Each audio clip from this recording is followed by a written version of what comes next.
beluga whales, the circus, and the wreck of the Titanic. What could these three seemingly unrelated things have in common? Well, sit back and I'll tell you a tale. When the R.M.S. Titanic set sail in April of 1912, she had aboard some of the richest, most prominent business owners and investors in the world. From banking and shipping tycoons to streetcar magnates, these wealthy passengers enjoyed a voyage of luxury and comfort. With all these important people aboard the ill-fated liner, is it possible there was anyone connected with the circus? A showman, perhaps?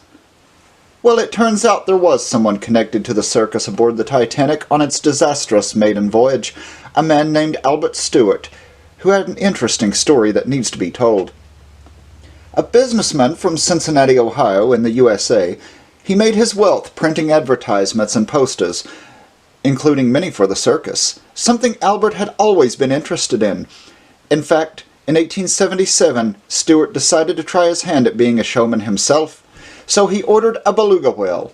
That's right, one morning Stewart woke up and chose chaos and said, "Gee, what doesn't Cincinnati have? Ah, whales, I think I'll get one of those." Despite not having a clue how to transport, house, or feed said whale, so he had a whale brought in to put on display at Lookout House. To make a long story short, it died en route. So he ordered another whale. This one survived the trip, but died after a week. Not to be disheartened, he got a third whale, along with a hefty supply of eels to feed his new pet. In case you're chewing your nails in suspense for what happened next, yes, this one died too. After the whale fiasco, it seems Albert Stewart decided to give up on being a whale keeper and showman and dedicate his life to buying up stock in Barnum and Bailey Circus, as well as printing advertisements and posters for them and other shows. In 1912, Albert Stewart was one of over 2,200 people who set sail on the Titanic, the largest and most luxurious ship of its day. There he hobnobbed with the rich and the royal, and enjoyed all the amenities the ship had to offer a first-class passenger. At 11:40 p.m. on April 14th, the Titanic collided with an iceberg, damaging her hull and fatally wounding the mighty ship. We don't know much about Albert's story on the Titanic that night, but as author Walter Lord wrote in his famous book, A Night to Remember, "The bishops returned to their stateroom and undressed again.